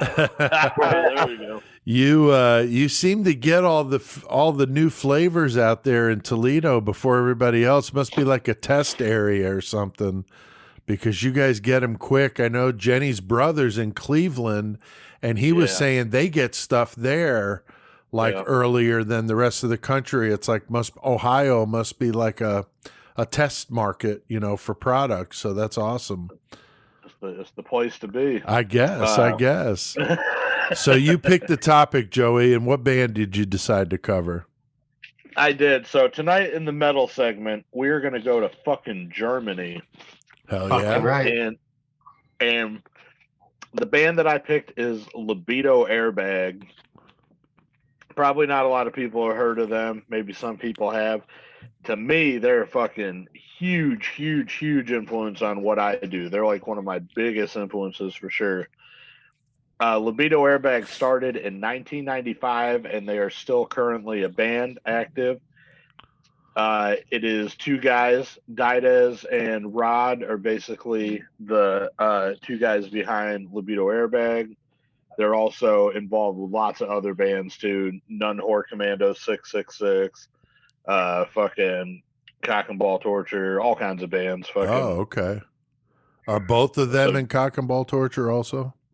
Not in it, but they do affiliation shit with them. I don't know what the whole thing is. Gotcha. German grind shit. It's all about I was gonna say that. Yeah, the German cyber grind shit about the porno and all. Yeah, come on, man. So whenever you talk about Libido Airbag, basically, I consider them a cyber grind band. They're also put in with porno grind, electronic grindcore, and breakbeat. They are not recognized in the Encyclopedia Metallum and the Metal Archives because of their style of music. However, every other band that those guys do is in the Encyclopedia Metallum. So interesting. Pretty much. So Libido, that's the fucking that's the outsider. That's the fucking the stepchild project. Right. The black sheep of the family and shit. Yep. Yeah. So in 1995, they came out with their first self-titled demo, Libido Airbag, and that shit was fucking huge. Like I said, it's all electronic. They use a lot of fucking jungle and drum and bass beats and shit like that, electronic sounding, but with shifted vocals, straight gutturals, and a lot of sampling, a lot of sex samples and stuff like that. So, of course, the porno grind. All the porno samples, dude. In 1996, they put out the Unshaved demo. And then in 1999, they came out with their first full-length album, which is called Knee Deep in Her Pussy. Okay. That's a good song or album title, dude. I love it. Yeah, and there's a song, too. In 2000, that's whenever they put out their split with Cock and Ball Torture. So Libido Airbag, Cock and Ball Torture split, fucking huge. 2001, they came out with their second album, their second full-length, Barrel Blowjob. And then 2003, they came out with an EP that to me was just as big as an album called Miss Melanoma, but it was way significantly shorter than the other albums, but still really good. So then they take a 10-year hiatus and they don't really do much. But then 2013, they came back out and dropped the album Testosterone Zone, which that was a pretty decent album.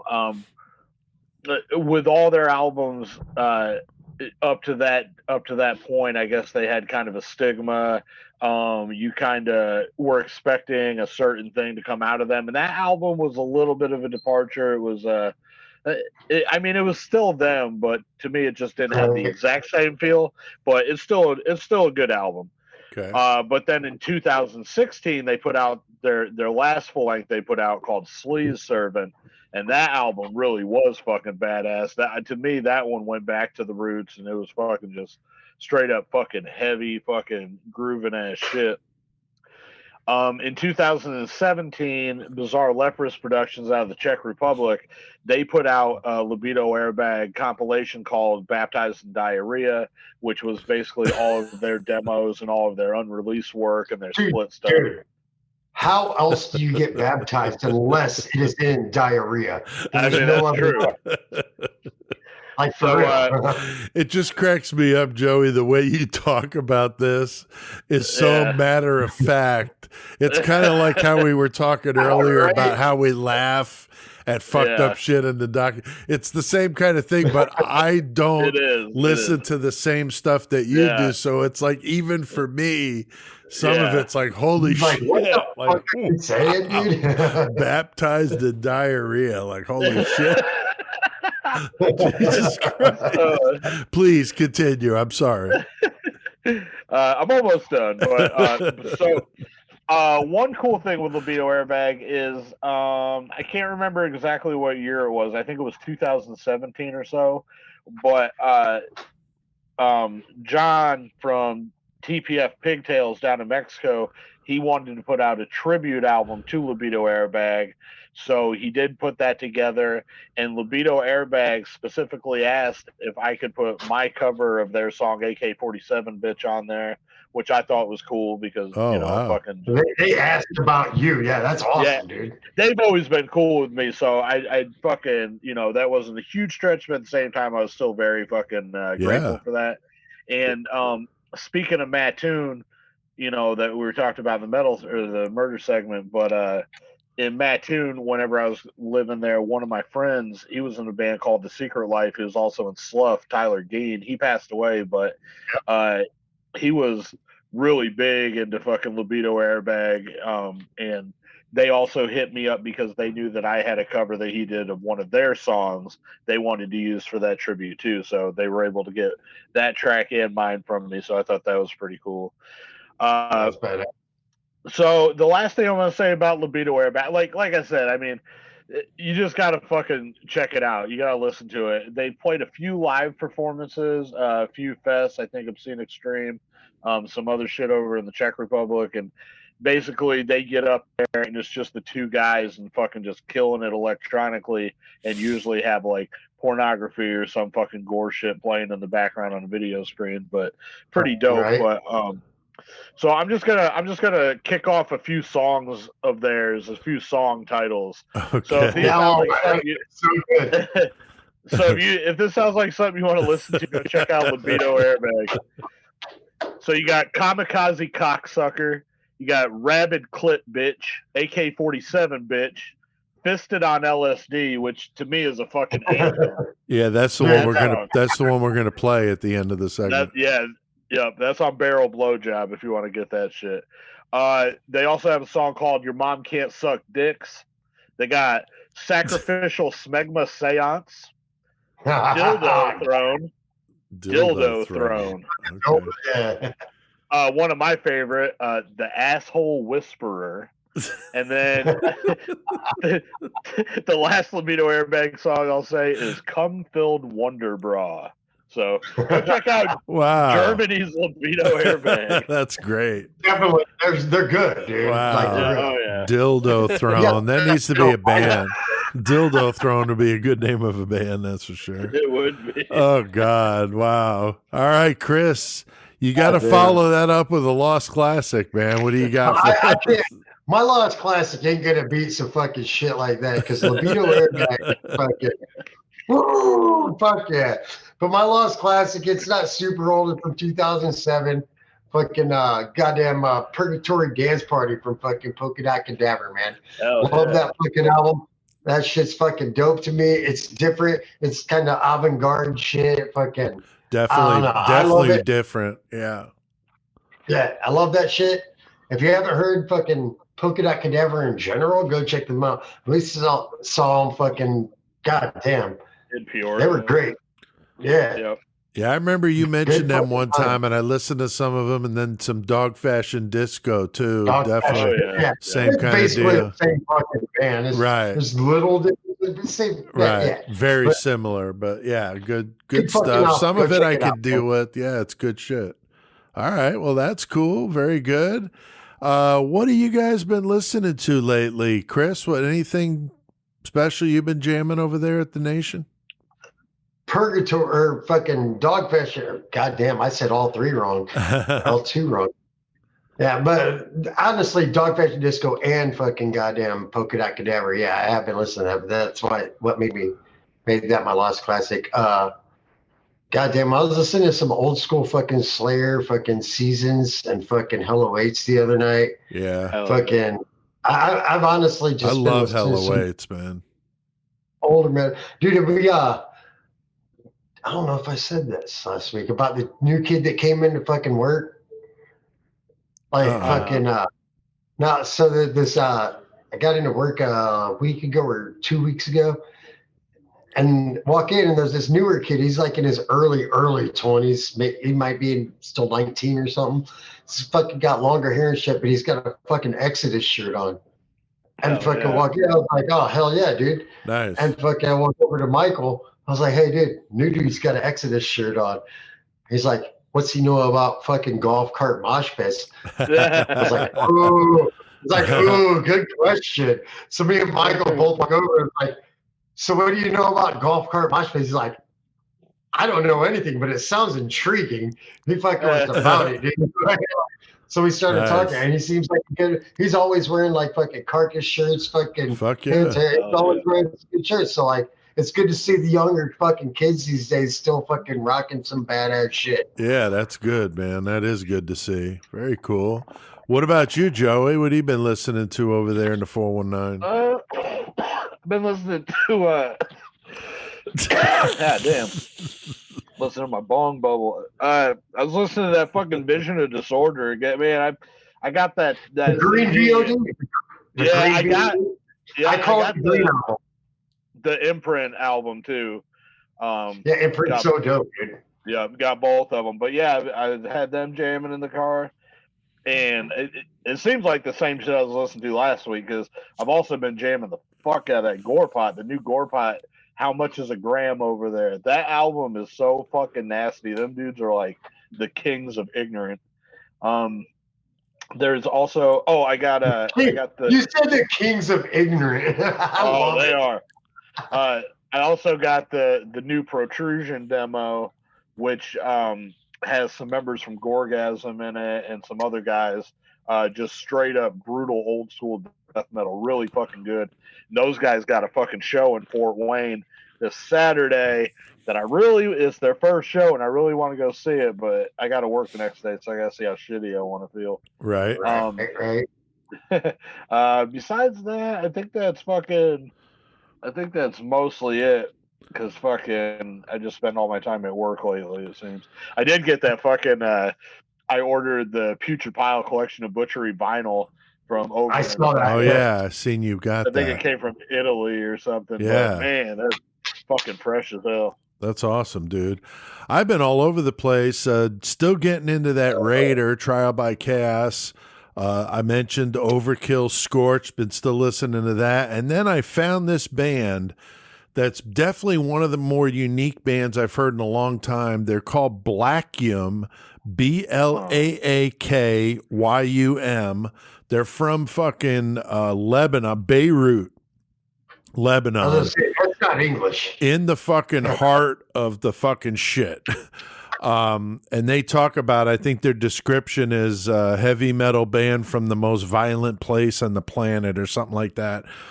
They got an album called The Line of Fear. It's really cool. I would call it kind of thrashy with a little bit of like old school metal. The singer's like really different. I'm surprised, honestly, that I like it as much as I do. but it's so different. It's like intriguing, but they mix in like Middle Eastern music into some of the parts of their songs, and they've got a guy that plays like a bongo type drum. I don't think it's a bongo, but something like that. And I saw live videos of them, and they got the guy on stage playing that shit while they play. It's pretty fucking different. Really, really good stuff. Blackium, really, really like those guys. I mentioned the Steen Gunderson interview with Blood Red Throne. Like I said, that'll be available the last week of May, 45 minutes. And it was really, really cool. And then I got the horns next, and I'm going to do my feature on the Danish technical death metal band Chronicle. Those were the guys I interviewed a couple weeks ago. Really turned out great. I got the video done for that today, and that will be out at the same time. Well, it's actually next Friday, both the full interview and the YouTube of the interview will be available for that. So that'll be my band for next week. Definitely digging on those guys. And we've been mentioning this, but bands, if you want to get on the show, get a hold of us at pete@murdermetalmayhem.com. No guarantee we're going to play it, but we'll check it out and get back to you. And maybe we'll do an interview with you or do a feature, something like that. Stickers, always cool. Throw in with your stuff. If you're going to do it old school, send it to Murder Metal Mayhem, P.O. Box 554, Hayworth, Illinois, 61745. And, you know, it's always nice when a band sends me stuff electronically and they've got like these press kits that have everything. The digital download option for the album, the bio, picture, logo. I'm like, psh, that's the way to do it. You know, some bands really have that together. No different than what it used to be back in the day when bands would send out physical press kits and have, you know, bio and all that stuff in there. And I remember getting some of those that were awful or not in there at all. And then some were like really, really top shelf, you know, good stuff. So Joey, what's the latest with the Goremonger project and your distro? Anything you want to add? I thought we'd do this in metal because that's where it needs to be. So, so what did you want to say? Anything new? The only thing I'm really can say right now with Goremonger, I'm not really writing anything new or whatever. I do have a few tracks I'm fucking with. Might come out with another fucking mixtape. I don't know what I'm gonna do. But in May, here in a few weeks, I am playing in Tampa at Tampa Grind Fest. Right. And that's the 12th and 13th of May, and I play on Friday the 12th. So fucking if anybody's down in Florida and fucking wants to see me in the birthplace of American death metal, after the Brass Mug. Iconic place for that show, 4th annual, right? Yeah. Very cool. So, all right. Well, that's good. Anything new on the distro side? Not really. I need to figure out what I'm doing with the distro because I ended up fucking selling a whole bunch of shit, which is cool. Right. But I need to restock and some shit. Yeah. And I'm almost out of t-shirts too, so I might do like some maybe new Goremonger logo shirts or something if people need one of those. Cool. All right. Very good. That's 666 Club. That's our Patreon way to support the show. Just $3 a month. And you get extra bonus stuff, episodes early, discounts on merch. Link to that in the episode description. You could also go on our website, murdermetalmayhem.com, in the merch store and get it that way, and it's 25% off. So an even better deal there. All right. Yeah. Well, we have done plenty of metal tonight. So, Chris, what the fuck do we need to do? We need to get our Mayhem on because that's all we've had tonight so far. Right.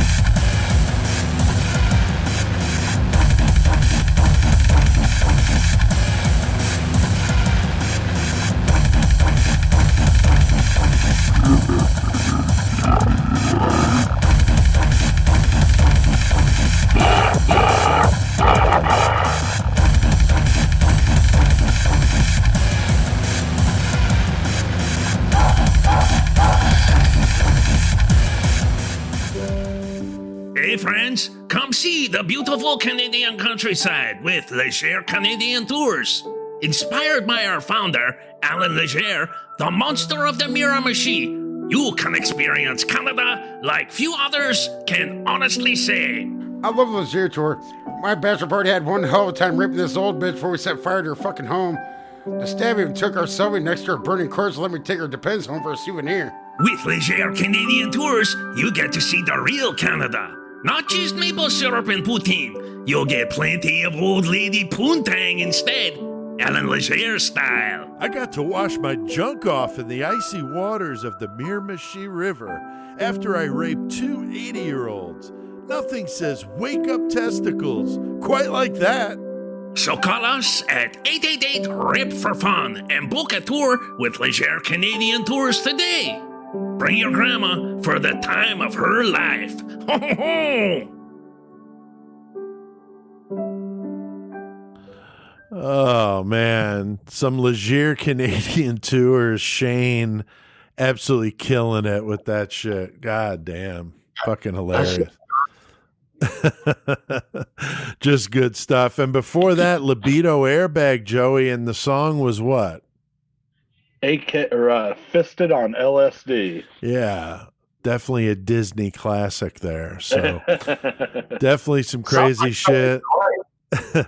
That was a good feature, Joey. And Chris, I know I have a short Mayhem story. You said you've got one. Joey, do you have any Mayhem?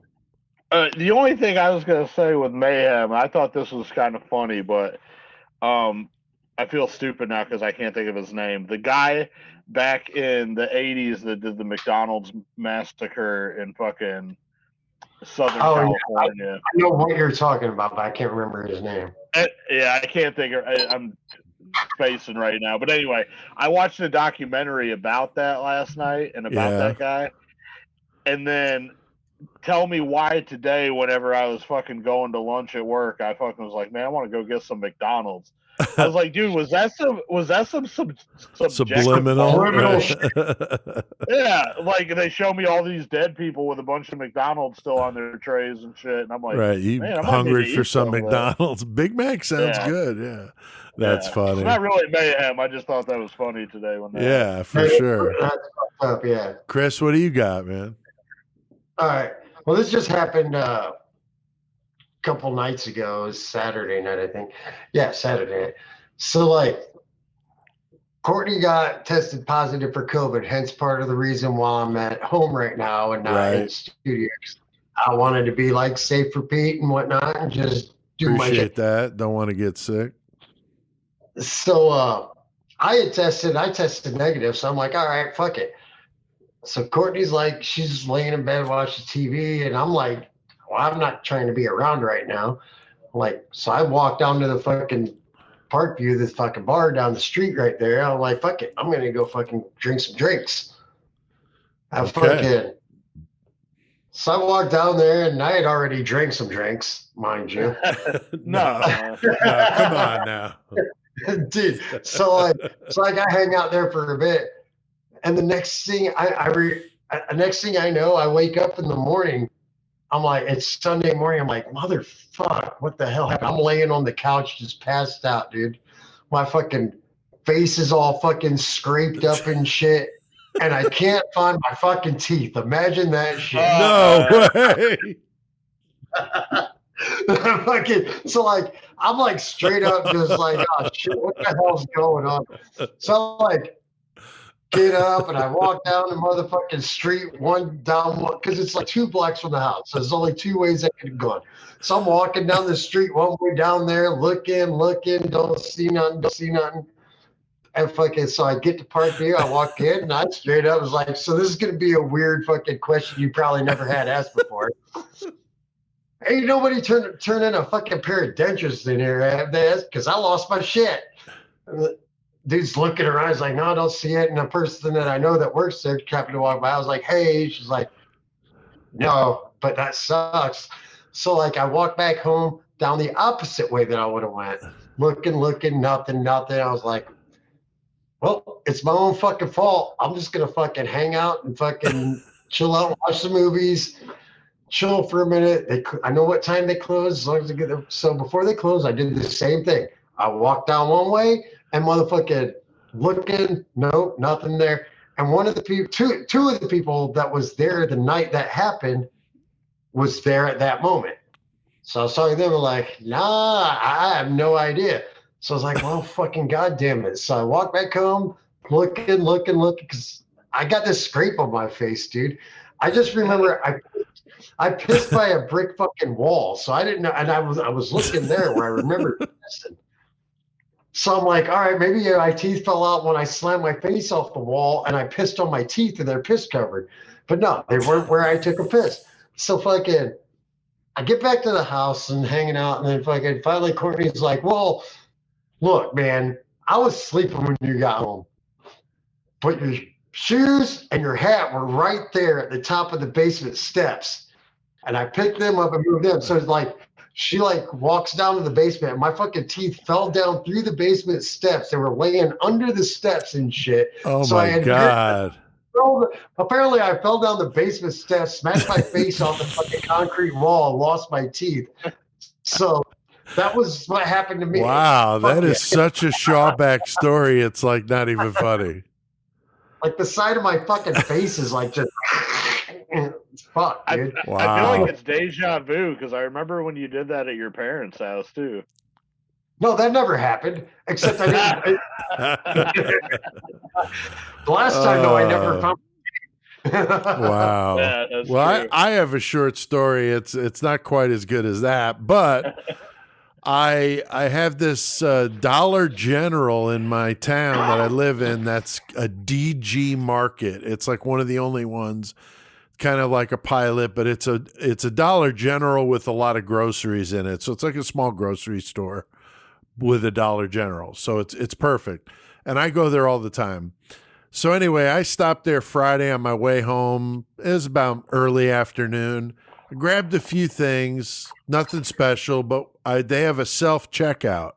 So there was nobody there, and I don't mind doing the self-checkout if I got a few things. If I've got a bunch of shit, it's a pain in the ass. I don't like doing it. So anyway, I only had a few things, so no big deal. I'm scanning everything in, and I noticed that there was a bag, where the bags are, there was a bag with bananas in it that was obviously not mine. They were already in the bags. Your banana. So somebody left them there, and I'm looking around and I don't see anybody up at the front. So I kept scanning my stuff in, but I was like, man, I want to make sure somebody knows they're here because probably somebody's going to come back looking for them, So I scanned in all my stuff, got all my shit bagged up, and I'm putting it in the cart. And I'm looking around, and I still don't see anybody. And I'm like, well, I guess, whatever. The bananas are here, So I left. The bananas were there. I put the shit in my car, put the cart back. I drive home. I pull into my spot behind my house, and I get a message on my phone. And it's from this person that's the manager of the store who happens to be my friend on Facebook. And she messages me. She's like, hey, you were just here at DG and you forgot to pay for your stuff. And I was like, what? And I'm thinking like, oh my God, like I scanned my shit in. I put the stuff in the cart. I was thinking about these stupid bananas and who paid for them and were they going to come back? And I forgot to fucking scan my shit in. So I had to go back up there, and I felt like such an idiot. I walked in the store, and they're all laughing, and this manager's like, you're in here like all the time. Like, we know it's just a mistake. I'm like, I know, but I feel like a dumbass. And the one lady who's another manager there, she's like, I'm watching this thing, and like, you didn't even try to scan it in. I'm like, I know, because the bananas were there. So we had to go up to so it wasn't just a simple pay for it and leave. They went up to the register where it happened, and she's trying to pull it back up on the computer. And I'm looking, and those bananas were still there because I told her, I said, I told you about these bananas. They're still there. Like I wasn't lying about that. She's like, I know you weren't lying, So it was funny. And then I went in there yesterday just for a few things. And as I was checking out, I went to the front register where there's a human, and I did it that way. And the manager that texted me or messaged me was there, and she was like, I'm like, I promise not stealing anything. But, so I felt like a friggin' dumbass. Look, it's fucking good to fucking have somebody that you would like hit you up though. Of course, yeah, because I'm on video. Because that shit's on video, So yeah, they would have not had a hard time figuring out who I was. I'm in there at least 2 or 3 times a week. So that's a little mayhem for me, but it was more embarrassing. It was funny. Yep, didn't even scan my card in. So. All right. Well, we are at the time of the show, guys. Killer cage match. We have fun. We have a list of 75 killers, 75 objects for them to fight with, a variable in the cage with them, and a song playing, and it's going to get crazy. We got some listeners provide random numbers. Chris, who do we want to say thank you to? Once again, we have Justin Morris, Ray Mac Daddy McFalls. How come every time I fucking read your name, I want a Big Mac? That's kind of get shit. And we got Jason Lipari. Hell yeah. Fucking A. Hell yeah. Thank you, guys. And it's a good one going down in the cage tonight, Joey. Who do we got fighting? We got fucking John Wayne Gacy, the Killer Clown, going up against the Rostov Ripper, Andre Chikatilo. Hell yeah. Oh, definitely going to be a good one tonight. In their prime, I mean, pretty nasty. But Gacy's got the physical, prowess over the Rostov Ripper for sure. But, Chris, they got a couple of objects that could definitely make this interesting. Oh, they definitely do. At least one does. They got a fucking chainsaw. Oh, yeah. I mean, that there is fucking that's a game changer right there. Yeah. And then not so much a game changer, but it could be a fucking like a super soaker that shoots hot sauce right in your fucking eye. Dude. Ooh. Yeah, that would be bad. That would be bad. And then no, you can't see shit. And you're going to be fucking in agony with fucking burning eyes. And then, Joey, what about the variable? I figured you would like this one. Our friend Freddy Krueger, but it's after he ate a handful of psychedelic mushrooms. Oh, boy. That could get interesting in there with those razor fucking claws he's got. And then the song playing is Karma Chameleon by the Culture Club. So kind of a strange song going on while all this killing is going to be happening. And Chris, we got John Wayne Gacy and Chikatilo fighting to the death with a chainsaw and a gun that shoots hot pepper sauce, with Freddy Krueger after eating a handful of psychedelic mushrooms, and Karma Chameleon is jamming on the fucking stereo. So where the fuck do you start with this one? All right. I'm basically going to start off with this. Like, they're there in the cage. They're fucking doing their thing. Karma Chameleon is playing. Fucking Gacy, he was a chameleon in society. So he's just dancing to it, loving it, putting his makeup on. He's like, come, chameleon. He's just loving it. It's like, I blend in everywhere I go. Okay. Meanwhile, Chikatilo, he's looking around like he's in the corner. He's like slapping his cock around. It's not doing anything for him, dude. Just like my life. I fucking, yeah, so fucking Karma Chameleon's on, and Chikatilo, like he kind of hung out in the scenes. And then you got Freddy Krueger back in the corner, just tripping his balls off. Yeah. Tripping. He's got that fucking handful of blades. So like Gacy's just like looking around. He's like, wait, what am I doing? I need to be fucking killing these motherfuckers, dude. He fucking runs out real quick and he fucking goes for that chainsaw to grab that chainsaw because he wants to take Freddy's hand off because he knows if he gets a fucking face full of them fucking claws in his, he's done. He's done. So he goes for the chainsaw, but at the same time, Chikatilo's like, oh, fuck you, dude. He grabs the fucking hot sauce. he fucking sprays motherfucking goddamn Gacy in the fucking eyes with the hot sauce. And he goes at him with a knife and just starts stabbing the shit out of Gacy.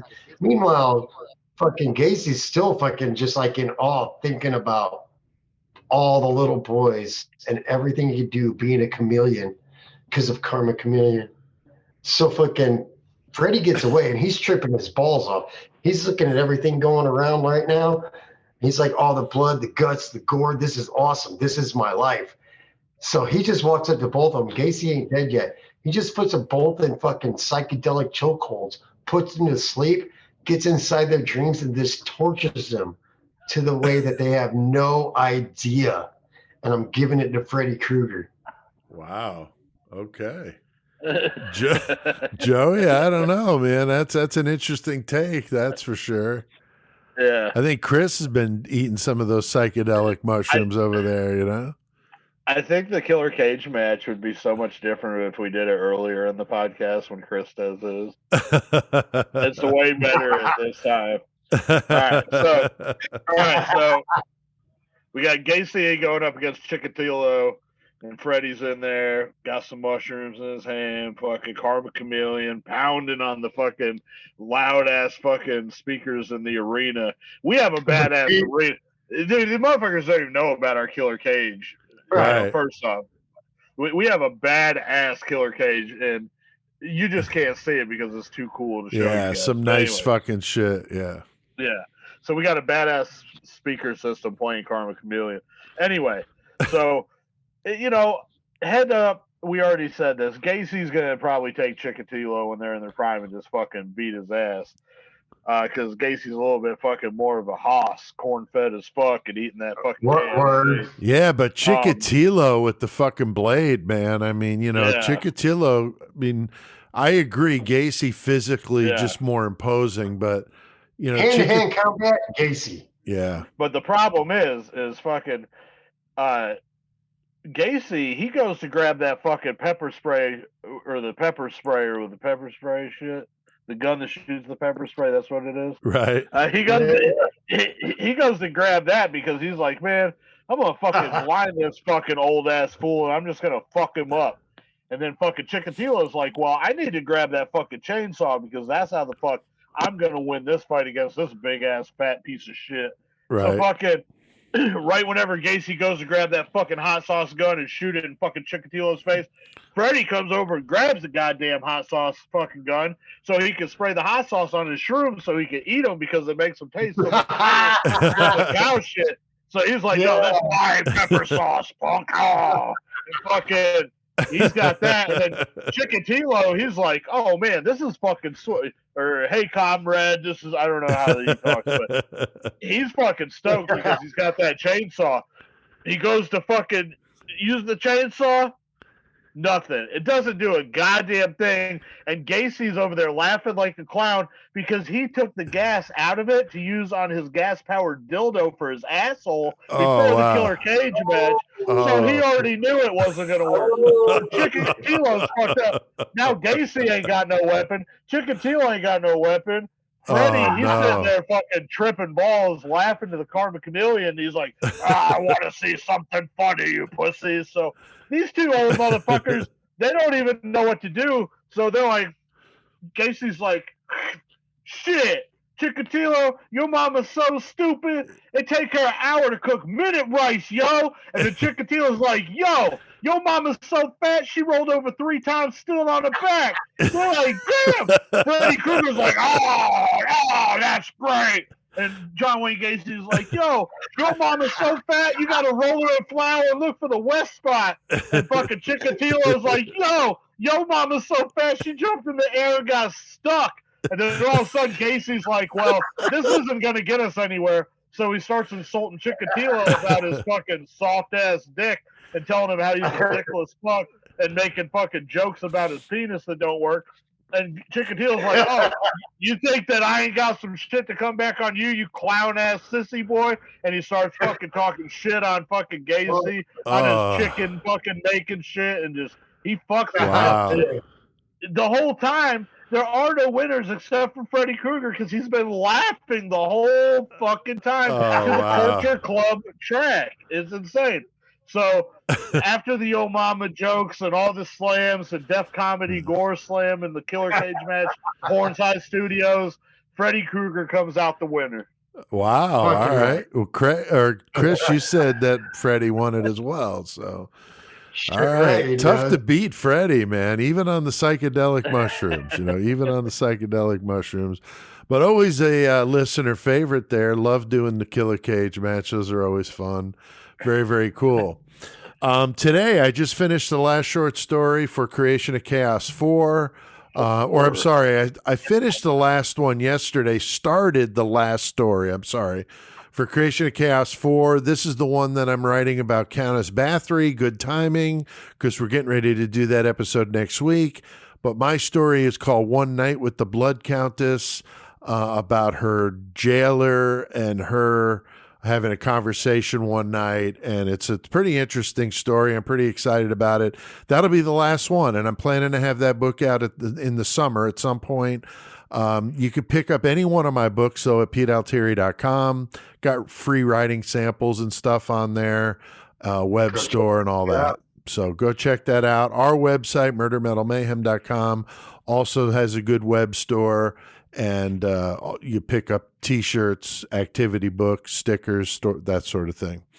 YouTube channel, keep posting shit on there, so go check that out and subscribe to it. And this way you get click that notification bell so you get the notifications from us. I fucking forgot. The fucking bourbon, bitch. Yeah, I was supposed to say, and I completely forgot. What? That Freddie was going to have a whole thing in the Killer Cage match where he said, you don't see how burnt up my face is? Because in Ohio, I got jumped into the crypts by Punky Brooks. And they and I was going to go into something about that, and I forgot all about it. Oh, damn. Sorry you missed it, Joey. Yeah. So, all right. Well, we have definitely had our fair share of mayhem here tonight and done some mayhem tonight. So let's hit that fucking outro.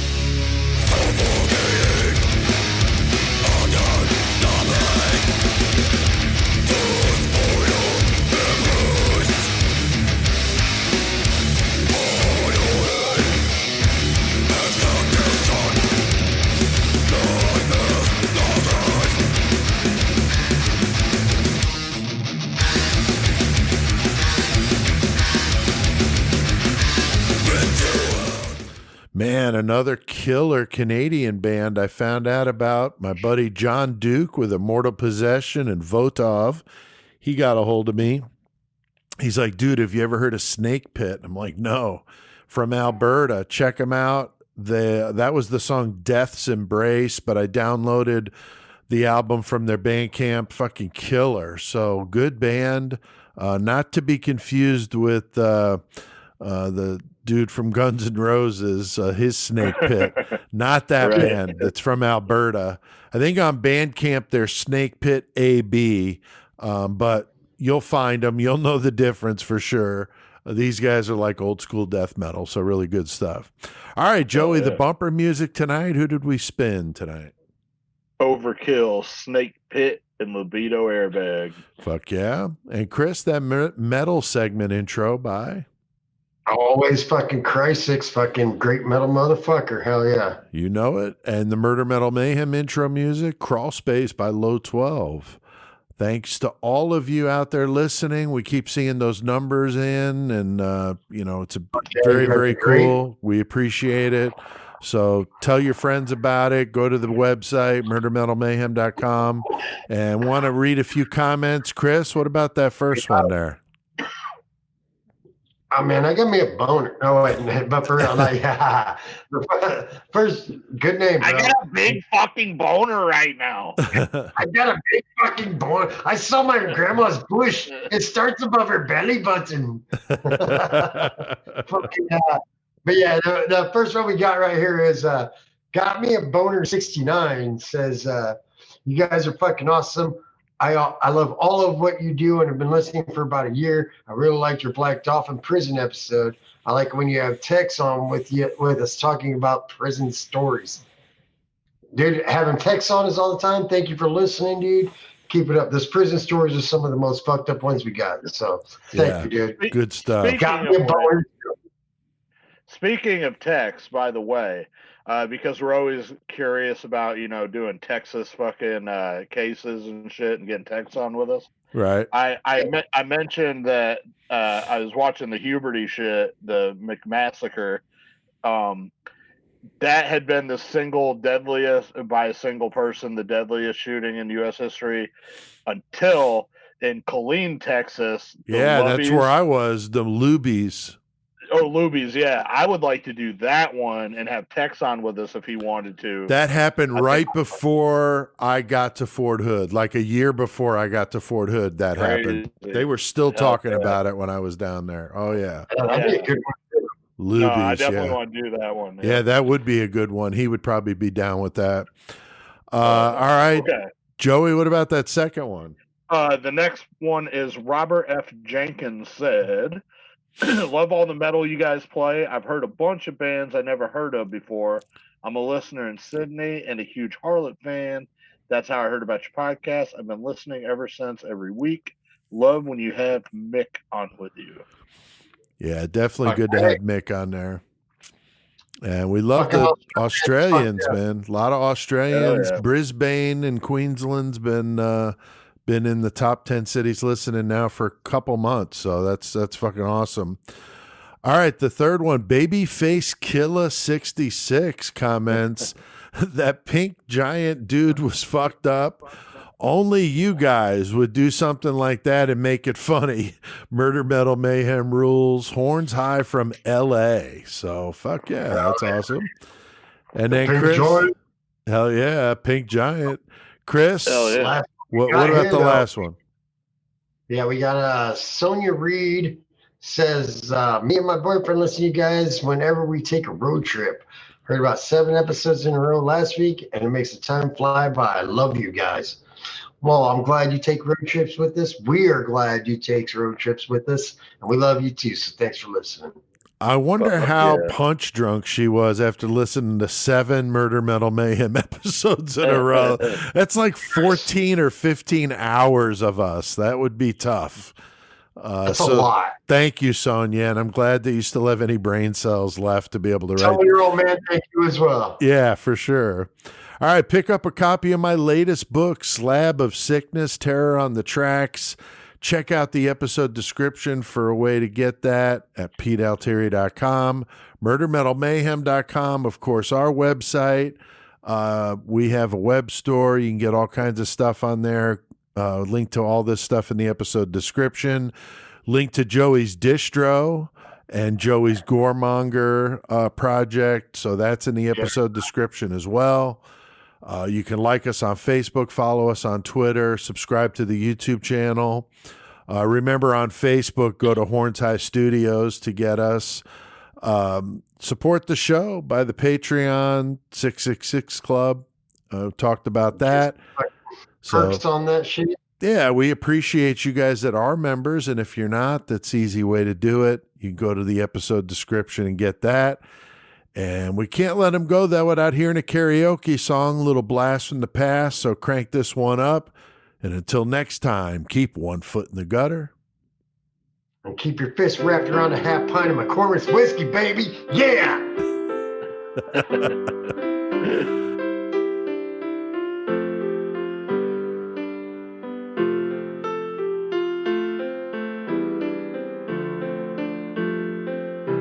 Sister Christian, oh, the time has come.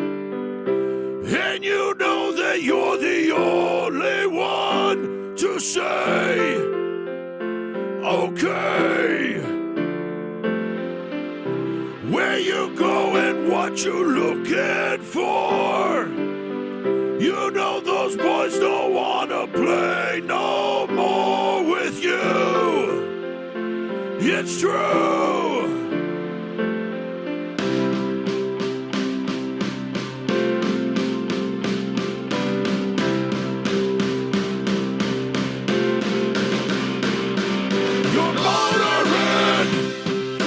What's your price for flight? In finding Mr. Right.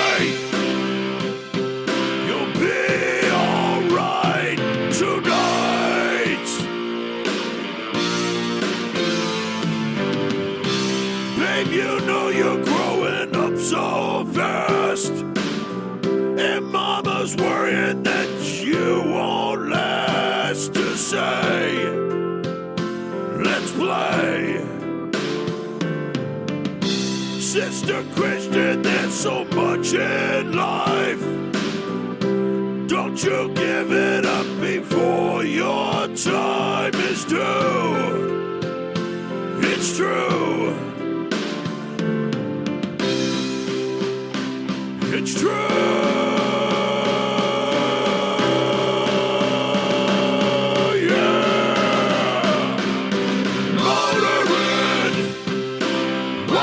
Your price for flight. You've got dim in your sight and driving through the night. Motoring. What's your price for flight? In finding Mr. Right.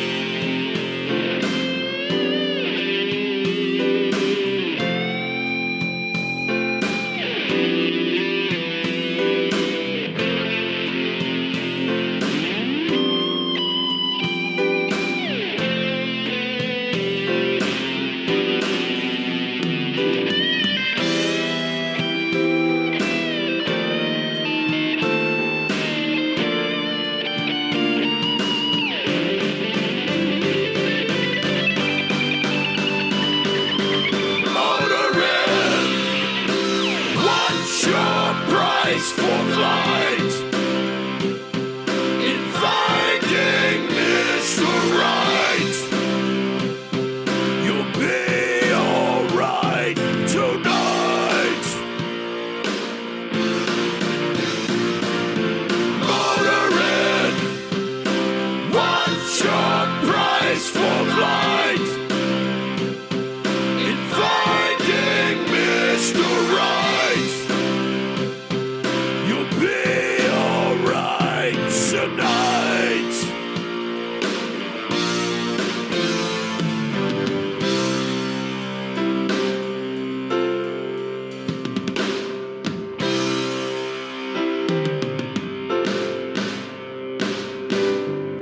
Sister Christian, oh, the time has come, and you know that you're the only one to say, okay, put your motor in. Yeah, motor in. What the fuck is motoring anyway? I mean, is that like a code word for like using a fucking vibrator? I mean, that makes sense. Whatever. Fucking bitch. Mother, man.